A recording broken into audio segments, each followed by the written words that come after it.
The creepiest public toilet encounters ever. You ever walk into a public restroom and just feel like something's wrong? Not just dirty floors or flickering lights. I mean that cold, gut-level instinct that tells you you're not alone. I used to think that was just anxiety, until I started hearing stories. Real stories from people who swear something evil lives in the places we think are the most private. Tonight, I'll tell you the creepiest public toilet encounters ever. And trust me, after this you might think twice before using one again. The last stall. It was a cold November evening when Evan, a 26-year-old truck driver, stopped at a highway rest area in Nevada. He'd been driving for hours, his eyes heavy and his bladder screaming for a break. The place was empty, lit only by the flicker of a single yellow light above the men's restroom. When he walked in, the air hit him. That damp, moldy, metallic scent that every roadside bathroom seems to have. 3 urinals, 4 stalls, all empty. He chose the stall at the far end, shut the door and sat down. Then he heard it, the sound of footsteps, slow, dragging, like someone in heavy boots. They stopped right outside his stall. Evan froze. He didn't hear a flush, no door creak, no rustle of paper, just breathing. Heavy, slow breathing. Then, a whisper. "Do you mind if I sit next to you?" Evan's heart exploded in his chest. He stared at the bottom gap under the door and saw 2 bare feet. Not boots, not shoes, just pale, filthy feet, toes curled slightly on the cold tile. He kicked the door open so hard, it slammed into the next stall and cracked the hinge. The stall beside him was empty. Every stall was empty. He ran out, shaking, looking for anyone. The parking lot was deserted. His truck the only vehicle there. He didn't stay to investigate. The next morning, he mentioned it to a gas station clerk down the road. The man went quiet and said, "They shut that rest stop down a few years back. After a homeless man died in the bathroom, in that exact stall, a hand in the mirror." Public bathrooms in shopping malls are usually packed, but for 19-year-old college student Leah, it was strangely empty that Sunday night. She'd been studying late and stopped by the restroom on the way out. The fluorescent lights buzzed above the long row of mirrors. The hum was almost hypnotic. Leah washed her hands, looked up, and caught her reflection smiling. The problem was, she wasn't. For a split second, the face in the mirror grinned. Wide. Unnaturally wide. Then it went back to normal. Leah gasped and stumbled back, heart pounding. Maybe she was just tired, she told herself. Maybe her eyes were playing tricks. But when she turned to leave, she heard it. A faint tapping.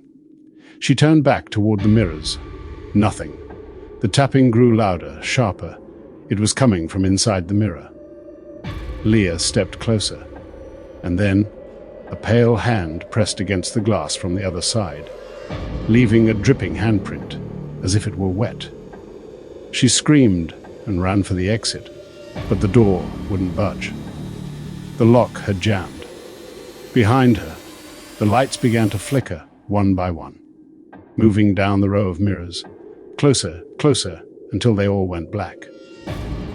When mall security found her an hour later, she was sitting on the floor, whispering, "She won't stop smiling."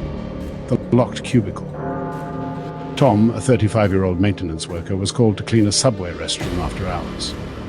It was around 2 a.m. The last train had long since gone, and the tiled corridors echoed with every sound. When he got there, the janitor cart was half blocking the door. Weird, since he was supposed to be the only one on shift that night. He pushed it aside and went in. The first thing he noticed was how wet the floor was. Water pooled everywhere, but no sign of a burst pipe. Then, a sound. A single flush from one of the stalls. He called out, "Maintenance!" Restrooms closed.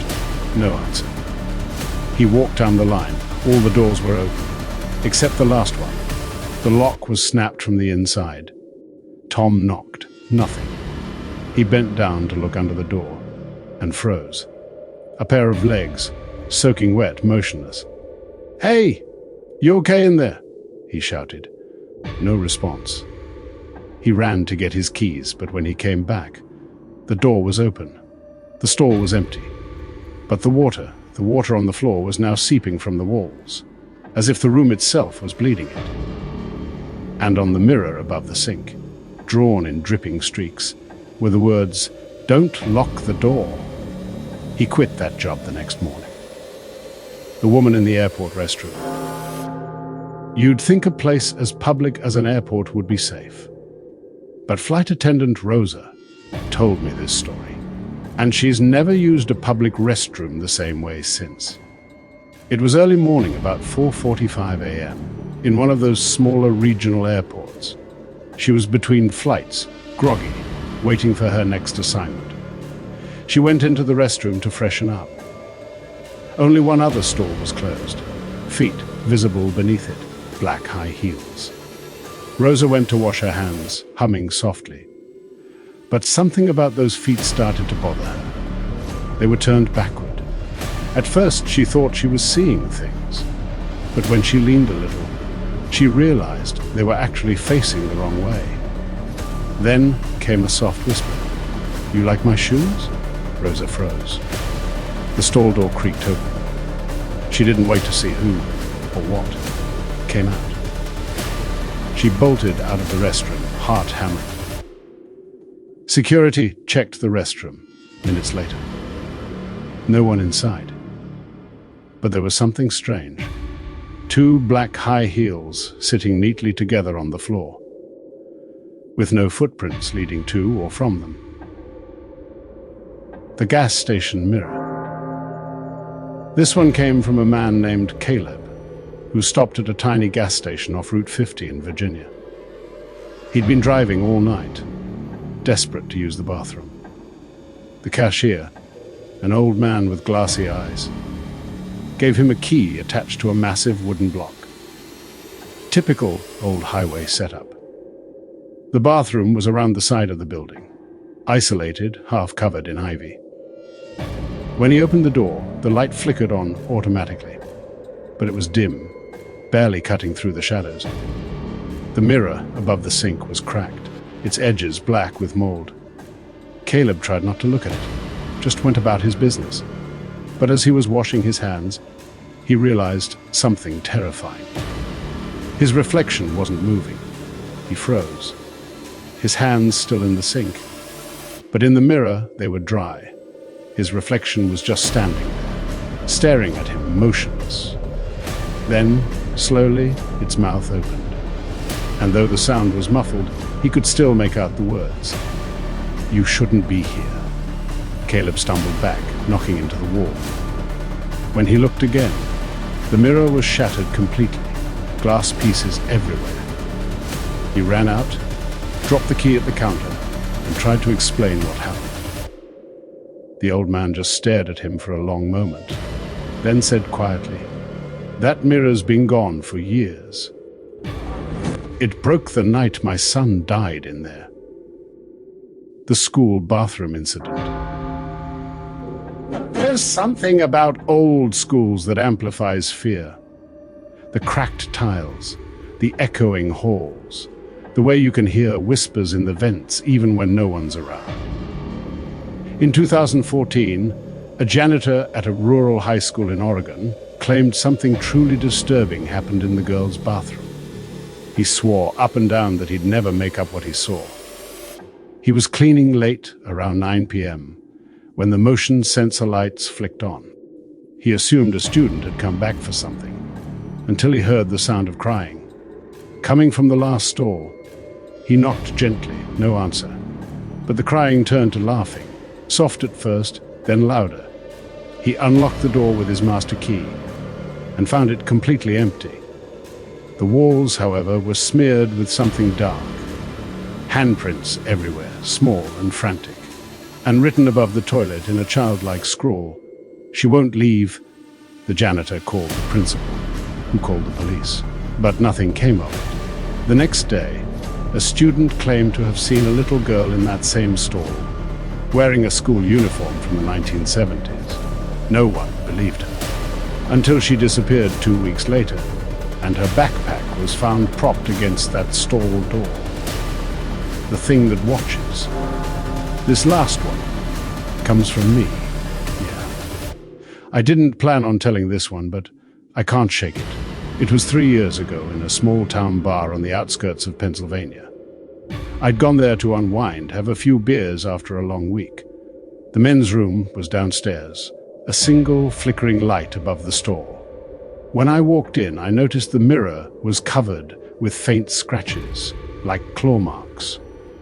And on the ceiling above the last stall, there was a small vent, open just a crack. I did my thing, washed my hands, and that's when I heard it, a scraping sound from inside the vent, like metal on metal. Then a voice. "I've been waiting for you." It was soft, childlike, but the vent was empty. I looked up and saw an eye, a single bloodshot eye staring right back at me. I stumbled back, shouting, but the door behind me wouldn't open. The lights flickered, the mirror cracked, and that eye just watched. Then, in one sharp blink, it was gone. When I told the bartender what I saw, he looked pale and said, "We sealed that vent 10 years ago. Someone died in there. A kid." To this day, I don't know what I saw. But sometimes, when I pass by public restrooms, I swear I hear it again. That slow, scraping sound. If you ever find yourself alone in a public restroom, and the lights start to flicker, or you hear something move when it shouldn't, don't look in the mirror. Don't check the last stall. And whatever you do, don't answer when it speaks. If you watch to this level, don't forget to subscribe to this channel and click the bell icon for more dark, thought-provoking stories that dig deep into the human soul.